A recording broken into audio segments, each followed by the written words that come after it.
오늘 말씀 나누어 보려고 하는데 사실 어떤 말씀을 나누면 좋을까 참 많이 고민을 했던 것 같습니다.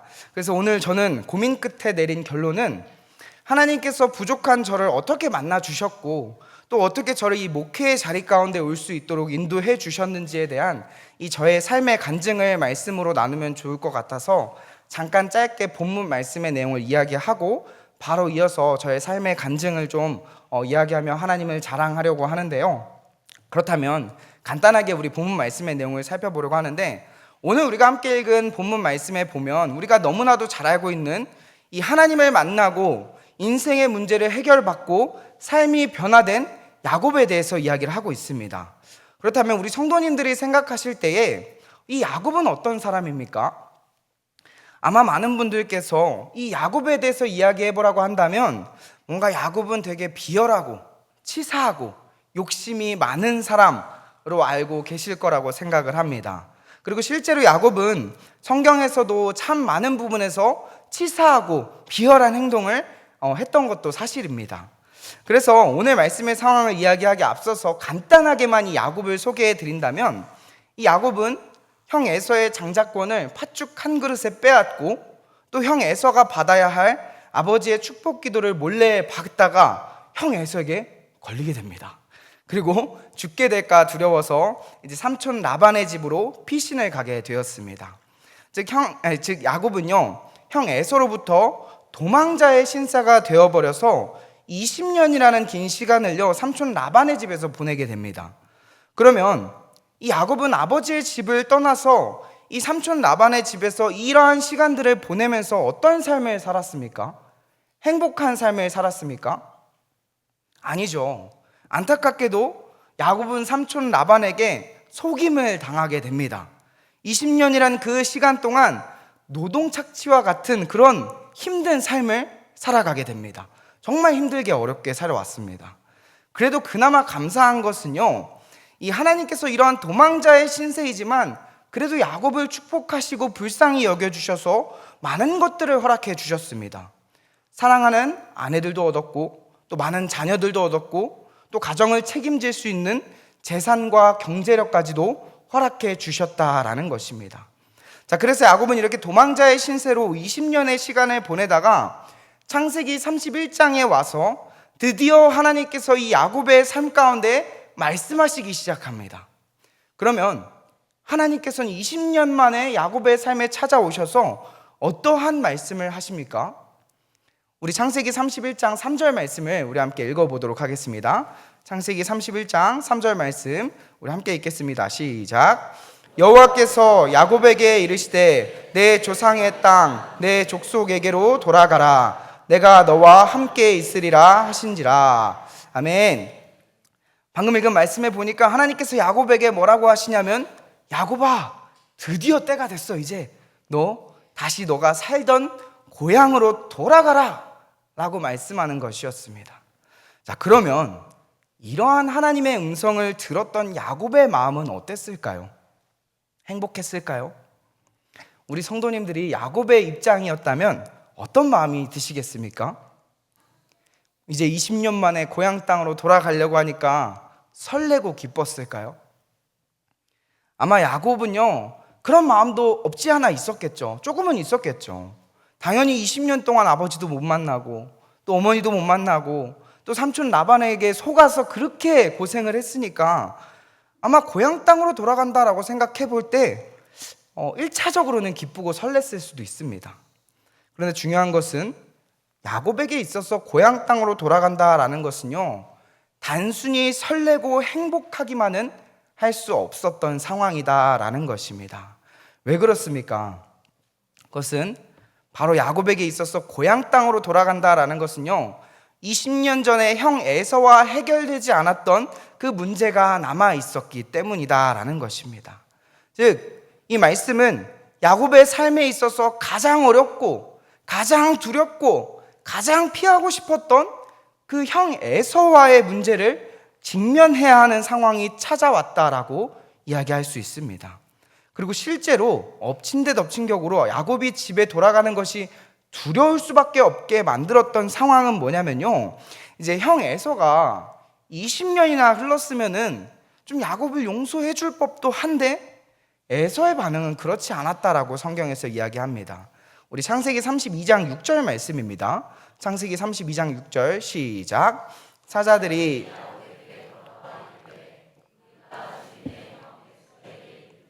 그가 400명을 거느리고 주인을 만나려고 오더이다. 아멘. 방금 읽은 말씀에 보면 이 야곱의 형 에서가 400명이나 되는 군사를 거느리고 야곱을 맞이하러 오고 있다라고 이야기합니다. 이러한 상황을 볼 때 야곱에게 있어서 고향 땅으로 돌아간다라는 것은 단순히 기쁘고 설레는 마음보다도 두렵고 무서운 일이었을 수 있습니다. 그러면 이 야곱은 이 두렵고 무서운 마음을 가지고 어떻게 합니까? 그냥 모르겠다, 그냥 재산도 있고 가족도 있고 뭐 그냥 혼자 살아야겠다, 나중에 좀 더 시간 지나고 그냥 형 마음이 가라앉으면 그때나 좀 생각해 봐야겠다 하고 포기해 버렸을까요? 그렇지 않았습니다. 야곱은 우리가 너무나도 잘 알고 있듯이 창세기 32장 24절 말씀에 보면 홀로 남아서 어떤 사람과 날이 새도록 씨름했다라고 이야기합니다. 홀로 남아서 어떤 사람과 날이 새도록 씨름하였다. 여기서 이야기하는 이 어떤 사람은 누구냐면요, 우리 창세기 32장 30절 말씀에 보면 야곱이 이렇게 이야기합니다. 내가 하나님과 대면하여 보았으니 내 생명이 보존되었다 함이더라 하고 이야기합니다. 야곱은 이 어떤 사람에 대해서 하나님이었다라고 표현하고 있는 것입니다. 즉 야곱은 홀로 남아서 하나님과 밤이 새도록 씨름하였다라는 것입니다. 그리고 이 야곱이 하나님과 씨름하였다라는 의미는 영적인 의미로 정말 이 야곱이 온 힘을 다해서 눈물로 하나님을 붙잡고 간구하며 기도했다라고 이야기할 수 있는 것입니다. 즉 야곱은요, 자신의 삶의 가장 큰 문제였던 이 형 에서와의 문제를 가지고 하나님 앞에 홀로 나와서 밤이 새도록 씨름하며 끝까지 포기하지 않고 간절하게 기도했다라고 이야기하고 있는 것입니다. 그럼 하나님께 야곱이 뭐라고 기도했을까요? 우리 26절 말씀인데 제가 읽어드리도록 하겠습니다. 그가 이르되 날이 새려하니 나로 가게 하라. 야곱이 이르되 당신이 내게 축복하지 아니하면 가게 하지 아니하겠나이다 하니. 아멘. 두려운 마음, 무서운 마음, 정말 힘들었던 그 마음을 가지고 야곱이 하나님께 씨름하며 기도하며 뭐라고 하냐면, 하나님, 저 너무나 힘들고 두렵습니다. 하나님, 제 이 문제가 해결되지 않으면, 하나님이 저를 축복해 주시지 않으면 저는 이 기도의 자리를 떠나지 않을 것입니다. 하나님, 제 문제를 하나님만 해결해 주실 수 있사오니 하나님, 저의 문제를 해결해 주시고 저를 좀 축복해 주십시오 라고 간절하게 밤새도록 홀로 남아 부르짖었다라는 것입니다. 그러면 이렇게 하나님께 격렬하게 씨름했던 이 야곱과 하나님과의 그 씨름의 결과는 어떻게 되었습니까? 우리 28절 말씀입니다. 28절 말씀 같이 함께 읽어보도록 하겠습니다. 시작. 그가 이르되 내 이름을 다시는 야곱이라 부를 것이 아니요 이스라엘이라 부를 것이니 이는 내가 하나님과 및 사람들과 겨루어 이겼음이니라. 아멘. 방금 읽은 말씀에 보면 하나님과의 야곱과의 씨름에서 야곱이 이겼다라고 이야기합니다. 여기서 이겼다라는 것은 이 하나님께서 이 야곱의 간절함의 그 기도 끝에 야곱의 그 삶의 문제를 해결해 주시고 응답해 주셨다라는 것입니다. 그러면 실제로 이 야곱은 응답이 되었습니까? 우리 창세기 33장 1절부터 4절까지 말씀인데 창세기 33장 1절부터 4절입니다. 우리 같이 함께 읽어보도록 하겠습니다. 시작. 야곱이 눈을 들어 보니 에서가 400명의 장정을 거느리고 오고 있는지라. 그의 자식들을 나누어 레아와 라헬과 두 여종에게 맡기고 여종들과 그들의 자식들은 앞에 두고 레아와 그의 자식들은 다음에 두고 라헬과 요셉은 뒤에 두고 자기는 그들 앞에서 나아가되 몸을 7번 땅에 굽히며 그의 형 에서에게 가까이 가니 에서가 달려와서 맞이하여 안고 목을 어긋 맞추어 그와 입 맞추고 서로 우니라. 아멘. 방금 읽은 말씀에 보면 이 야곱이 하나님께 간절하게 기도하고 이 씨름한 다음에 상황들을 이야기하는데, 사실 말씀의 상황적으로만 본다면 야곱이 간절하게 기도를 하기 전과 후에 외적인 상황은 전혀 달라지는 게 없습니다.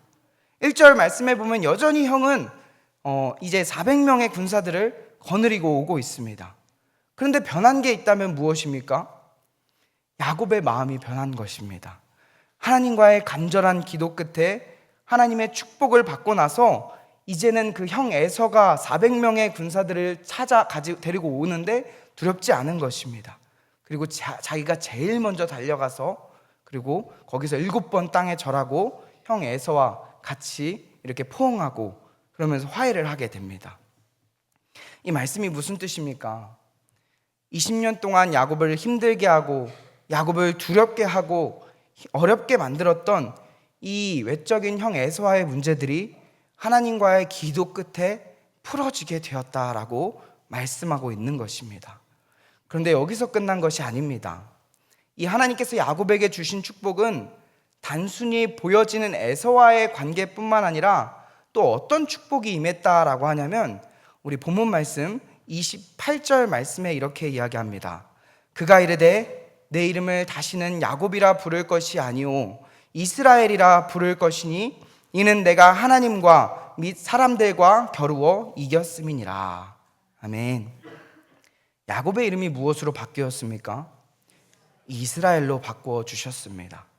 당시에 야곱이 살던 시대에 이름이 가지는 의미는 그 사람의 정체성을 의미하고 있기에 중요했습니다. 하나님께서 이 야곱의 이름을 바꾸어 버리게 되는 축복을 주신 것입니다. 이 하나님과 씨름하기 전 원래 야곱의 이름의 뜻은 무엇입니까? 속이는 자입니다. 발 뒤꿈치를 잡는 자입니다. 인간적으로 본다면 뭔가 실패자와 같은 삶입니다. 사기꾼과 같은 삶이라는 뜻을 가지고 있습니다. 그런데 하나님의 축복을 받은 이 새로운 이름인 이스라엘이라는 의미는 하나님과 함께 싸우는 자, 하나님이 통치하고 다스리는 자, 하나님이 이끄시는 자라는 뜻을 가지고 있습니다. 즉 하나님께서는 정말 이 실패자와 같았던 야곱의 인생을 하나님이 다스리시고 하나님이 이끄시고 하나님이 책임져 주시는 그런 하나님의 사람으로 놀라운 축복을 받게 되었다라는 것입니다. 여러분들 이 상황을요, 야곱의 입장에서만 본다면, 야곱 개인적인 입장에서만 본다면 정말 야곱이 하나님과의 간절한 기도 끝에 형 에서와의 문제도 해결되고 또 하나님의 그 놀라운 축복도 받았구나 하고 끝나게 됩니다. 그런데 이 야곱의 이름이 이스라엘로 바뀌게 되었다라는 이 이스라엘 축복은 단순히 야곱의 삶, 그런 영적인 것들 뿐만 아니라 하나님의 시각으로 바라보게 되면 이 이스라엘의 축복은요, 하나님께서 믿음의 조상 아브라함을 통해서 약속하신 이 세상을 향한 하나님의 구속사, 구원 사역이 이 야곱의 간절한 기도 끝에 야곱 또한도 하나님의 구속 사역에 동참하게 되었다라는 것입니다. 사랑하는 우리 성도님들, 오늘 본문 말씀의 내용은 여기까지입니다. 그렇다면 저는 오늘 말씀을 통해서 이 제 인생을 변화시켜 주시고 지금 저를 목회자로 불러주신 그 하나님을 좀 자랑하려고 합니다. 여러분, 사실 저는요, 이 자리에 서서 이제 이렇게 말씀을 전할 자격도 없고 너무나도 부족하고 연약한 사람이었습니다. 사실 어떻게 본다면 저도 마찬가지로 이 야곱과 같이 참 많이 방황하고 참 많은 문제를 가지고 살아왔던 사람이다라고 이야기할 수 있습니다. 왜냐하면 이제 저는 사실 지금 이렇게 좀 멀쩡하게 보이실지는 몰라도 저는 이제 원래는 이렇게 멀쩡한 사람이 아니었습니다. 학창 시절부터도 참 많이 방황을 했고 많은 어려움과 많은 아픔을 겪었던 것 같습니다. 우리 성도님들 보실 때 그렇게 안 보이실 수도 있겠지만 저는 이제 중학교 시절을 보낼 때에 한창 밖에서 흔히 노는 친구들의 부류에 속해져 있었습니다. 그래서 매일 밤 늦게 들어가기도 했고요. 머리는 항상 센 노랬고요. 이제 네, 부끄럽습니다. 정말 머리는 센 노래 가지고 정말 이제 항상 문제아였습니다. 이제 학생부에 가면은 저를 문제아로 낙인 찍고 그 문제아를 담당하시는 선생님이 계셨어요. 군인 선생님이셨는데 네, 그 선생님에게 저를 항상 맡겨주셨습니다. 지금은 그렇게 안 보이죠. 네, 이제 저의 과거 이야기를 좀 하자면 제가 중학교 3학년 끝날 무렵이었던 것 같습니다. 근데 제가 좀 크게 사고를 쳤습니다. 이제 직접적으로 말씀드릴 수는 없지만 그래도 조금 크게 사고를 치게 되었습니다. 그래서 저희 부모님께서도 참고 인내하시다가 도저히 이대로는 안 되겠다. 여기서 이렇게 계속 이 친구들과 이 삶을 계속 살아가면 안 되겠다 싶으셨는지 저를 어떻게 하셨냐면 호주로 강제로 유학을 보내버리셨습니다. 저희 집안 형편이 막 그때는 그렇게 좋진 않았습니다. 이제 저희 앞길을 위해서 빚을 내면서 이제 저희 친구들과 떼어 놓으시려고 호주로 보내신 것입니다. 저는 그 당시에 너무나도 가고 싶지 않았습니다. 아는 영어는 공부는 안 했기 때문에 A, B, C, D, 애플, 오렌지 정말 이 정도였습니다. 공부를 정말 잘한 것이 아니었기 때문에 그래서 호주에서도 영어를 못하고 말이 안 통하니까 이제 외국인 친구들하고는 당연히 어울리지 못했고 한국 문화하고 전혀 정서가 다릅니다. 그래서 이제 저는 이제 그곳에 있었던 이제 한국인들을 따라다녔습니다. 이제 처음에 제가 한국인들을 따라다니면서 한국인들도 제가 처음 왔기 때문에 많이 챙겨주고 이렇게 같이 붙어서 다녀줬습니다. 근데 제가 이제 계속해서 적응을 못하고 한국인만 이제 걔네만 따라다니니까 그 친구들도 저가 귀찮았나 봅니다. 그래서 어느새부턴가 저를 이렇게 좀 무시하기 시작했고 또 유학 가는 사람들 대부분 보면은 그때는 이제 20년 이제 가까이 되니까 18년, 17 제가 네 그러니까 그때는 돈이 많은 분들이 유학을 갔다라고 하잖아요. 그래서 거기도 치과 의사, 뭐 판사, 검사 자녀들이 너무나도 많았습니다. 그러다 보니까 이제 한국인 친구들에게 저도 무시당하기 시작했습니다. 너는 이제 돈도 없고 너는 공부도 못하고 그러면서 항상 무시를 당했습니다. 한국인들뿐만 아니라 이제 홈스테이에 살았었는데 외국인들 또한 저에게 씻을 수 없는 상처를 많이 줬습니다. 인종차별은 물론이었고요. 또 성적 수치심을 매일같이 당하며 살아왔습니다. 그리고 괴롭힘을 참 많이 당했던 것 같습니다. 누워서 매일 이렇게 이제 폭행도 당하기도 했고요. 이제 애들이 크잖아요. 이제 나이가 이렇게 같아도 외국인들이 이렇게 되게 큽니다. 그래서 저는 조금 키가 작았기 때문에 왜소했는데 그렇게 2년을 그런 시간들을 보내다 보니까 저는 제 안에 저도 모르게 향수병이 생겼고요. 우울증이 생겼고요. 또 공황 장애가 생겼습니다. 그리고 그 매일같이 가위에 눌렸었고요. 그러면서 부모님에 대한 원망과 또 증오가 계속해서 일어나기 시작했었습니다. 정말 자세하게 그 당시의 삶을 이야기할 수는 없지만 너무나도 많은 일들이 저에게 있었습니다. 그래서 제가 결국에는 적응하지 못했고요. 2년 만에 다시 돌아왔습니다.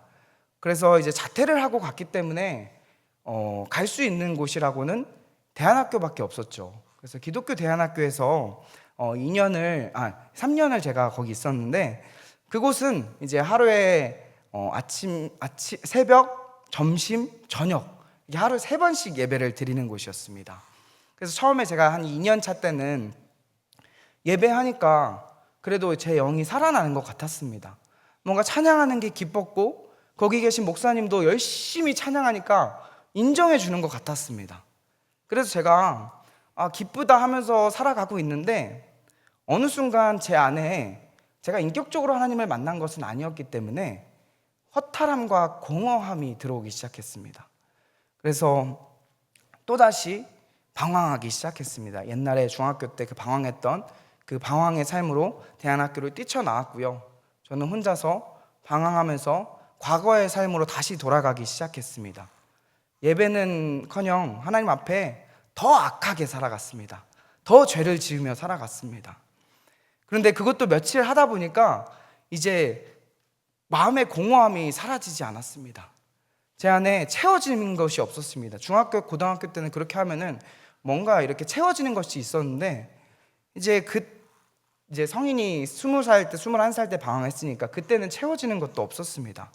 그렇게 살아갈 이유를 찾지 못했었는데, 제 안에 계속 우울과 공황과 또 어려움이 있었다고 말씀드렸듯이, 이제 심해질 때는 중간에 길을 걷다가도 그 시간들이 잠깐 잊혀질 정도로 이제 공황이 찾아오면은, 우울증이 찾아오면 집에 가면 계속 눈물을 흘렀고, 이유도 모르는 눈물이 계속 흘렸었고, 그 다음에 길을 갔다가 갑자기 두려움이 막 몰려오면은 여기서부터 저기까지 집을 갔는데 그 기억이 싹 사라졌습니다.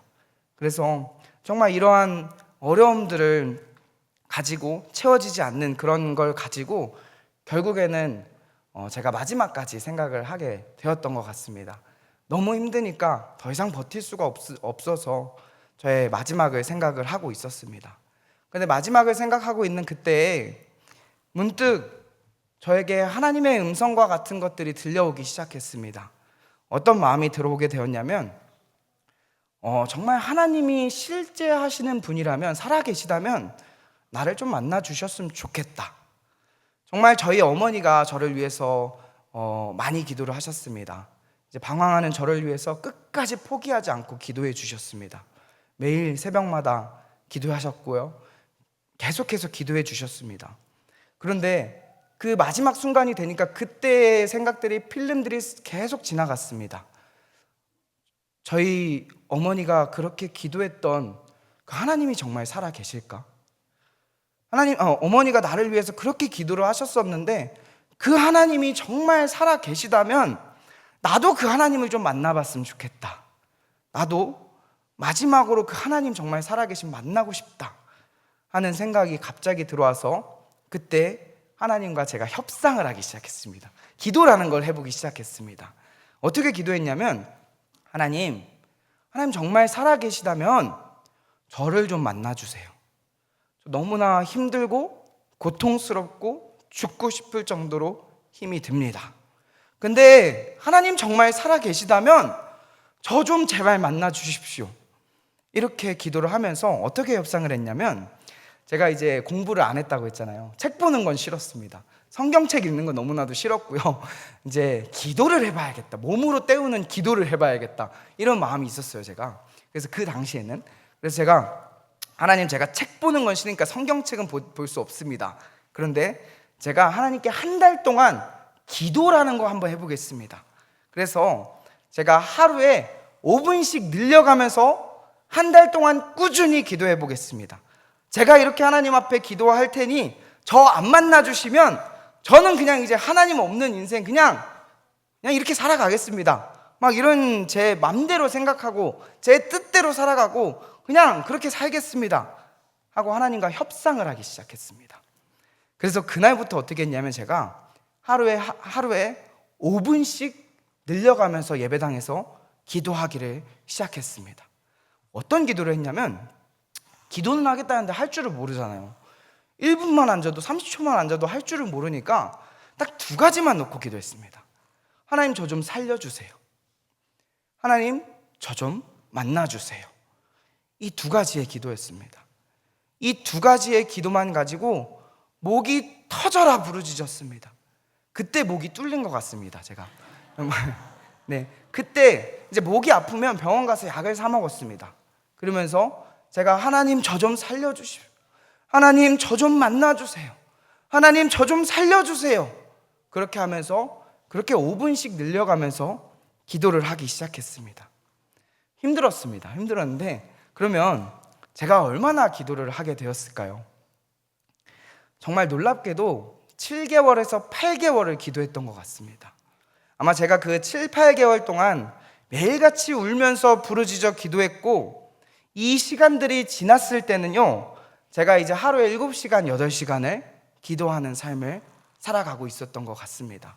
뭐 쭉 이어서 하진 않았습니다. 새벽 기도 때 하고, 아침에 학교 가기 전에 하고, 학교 가는 차 안에서 하고, 점심에 금식하며 기도하고, 또 수업 끝나면 기도하고, 차에 와서 이제 다시 집에 가면서 기도하고, 또 갔다 와서 예배, 저녁에 예배 드린다 했으니까 거기서 또 기도하고 자기 전에 1시간 기도하고 하면서 이런 식으로 하루에 7시간, 8시간을 정말 통성으로 부르짖어서 기도했던 것 같습니다. 사실 7, 8개월을 보내는 그 시간 동안 하나님과의 협상은요 까마득하게 잊어버렸습니다. 하나님께 기도하는 것이 너무나도 좋아서 그렇게 기도하면서 살고 있었던 것입니다.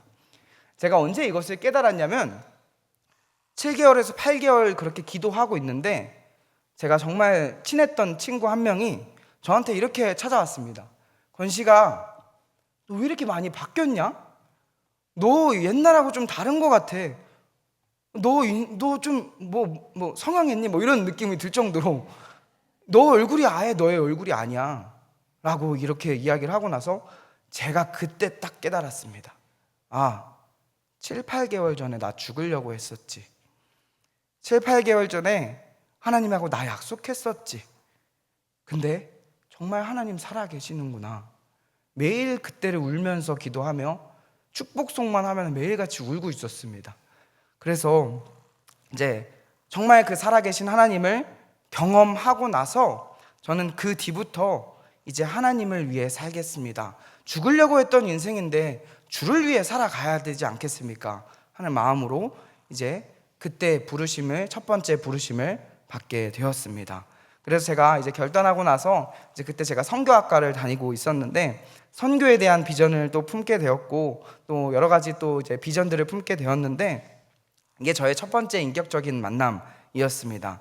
그리고 나중에 이제 계속하면서 방황도 했습니다. 그 이후에 계속 방황했고 또 넘어졌고 또 무너졌고 그리고 목사 안수 자리 받는 그 전주까지도 제가 우리 목사님한테 울면서 이렇게 이야기했다고 했던 것처럼 정말 그 시간 속에 계속해서 무너졌다 일어났다 무너졌다 일어났다를 반복하면서 정말 이 주의 길로서 목회자로서 목사로서 부르심을 받게 되었습니다.